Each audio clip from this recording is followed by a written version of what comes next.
हाय hello नमस्ते, welcome to knowledge at the zone. मैं polytechnic first semester का applied chemistry chapter 1 atomic structure periodic table and chemical bonding का part 2 लेकर आया हूँ, जिसका टॉपिक नेम है Bohr model of atom and success and limitation of atomic theory. इस video में हम इस टॉपिक को कवर करेंगे। चलिए आइए देखते हैं बोहर मॉडल। बोहर का परमाणु मॉडल।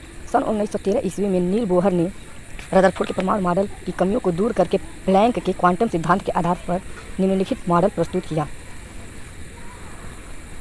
पहला है, परमाणु में इलेक्ट्रॉन नाभिक के चारों ओर बंद परिपथ की कक्षाओं में घूमते रहते हैं। जैसे हमने यहाँ ये दिया है बोहर, नील बोहर का परमाणु मॉडल है। इसमें क्या है, ये हमारा परमाणु है और ये हमारा नाभिक है, और ये जो है रेड हैं, ये सब हमारे क्या है, इलेक्ट्रॉन है जो कि वृत्तीय चक्कर लगा रहे हैं।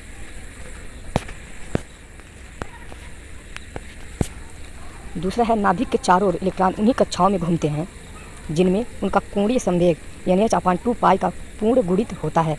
MVR = NH/2 पाई दिया है, जहाँ n बराबर 1 2 3 4 5 रख सकते हैं, और KLM ये जो होता है ऊर्जा स्तर होता है, जिसे हम आगे समझेंगे।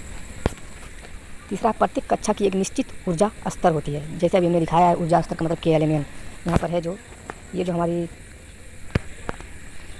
है, ये जो पहला वृत्त है ये हमारा पहला ऊर्जा स्तर है, दूसरा वृत्त जो है दूसरा स्तर है। तो ऐसे हमारे क्या है, सब ऊर्जा स्तर है जिनको हम KLMN से प्रदर्शित करते हैं।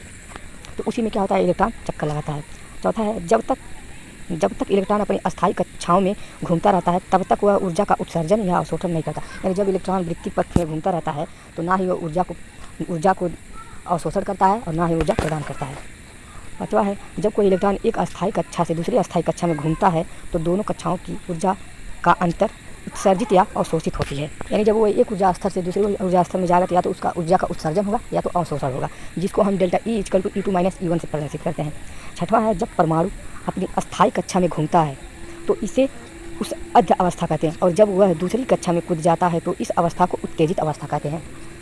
उत्तेजित अवस्था का मतलब होता है जब उसे ऊर्जा मिलती है तो क्या होता है, वो दूसरी कक्षा में चला जाता है, इसी को कहते हैं उत्तेजित अवस्था।